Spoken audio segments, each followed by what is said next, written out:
Değerli basın mensupları, hepiniz öncelikle hoş geldiniz. Bildiğiniz gibi son günlerde siyasetin gündemindeki konuların başında anayasa değişikliği gelmektedir. Sayın Cumhurbaşkanı'nın yeni bir anayasa ile ilgili yapmış olduğu açıklamalardan sonra partiler genel anlamda bu konuya yaklaşımlarını ortaya koydular. Şu anda yürürlükte bulunan 1982 Anayasası irili ufaklı pek çok değişiklik geçirdi. 3 kez referanduma sunulan bu değişiklikler büyük bir oranda 1982 Anayasası'nı değiştirmiş olsa da bu Junta Anayasası ruhuyla, iskeletiyle devam etmektedir. En son değişiklik malumunuz 16 Nisan 2017 referandumuyla yapıldı. Büyük çaplı bir değişiklikti yine. Yine hatırlarsanız 16 Nisan 2017 referandumundan önce biz bu referanduma sunulan anayasa değişikliğinde evet oyu vereceğimizi, bu değişikliği destekleyeceğimizi deklare etmiştik. Gerekçelerimizi açıklarken de şöyle demiştik. Mevcut Junta Anayasasını tamamen değiştirmek gerekir. Eğer tamamen yürürlükten kaldırılamıyorsa, ne kadar değiştirilebiliyorsa iyidir.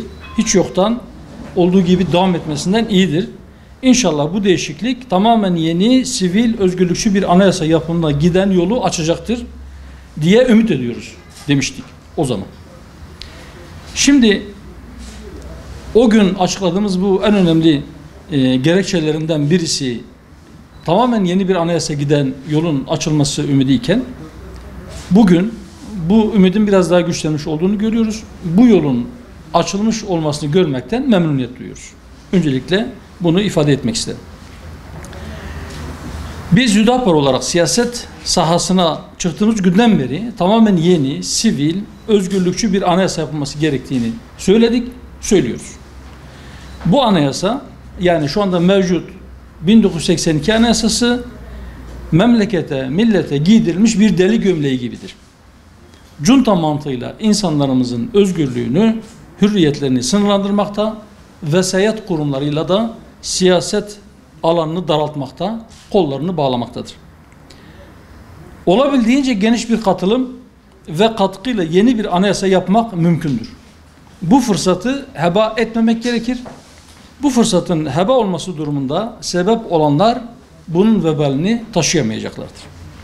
Bu vebalin altından kimse kalkamaz. Bizler Hüdapar olarak anayasa değişikliği konusunda üzerimize düşeni yapmaya hazırız, katkı vermeye hazırız.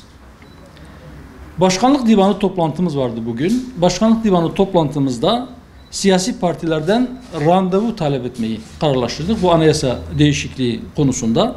Sayın Genel Başkanımız siyasi partilerin genel merkezlerini ziyaret ederek yeni anayasa ile ilgili görüşlerimizi, önerilerimizi, taleplerimizi iletecekler.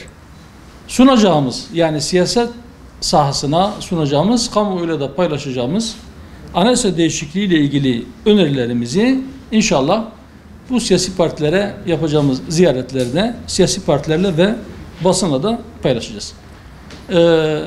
Benim bu anayasa değişikliği şu anda kısaca söyleyeceğim bunlar.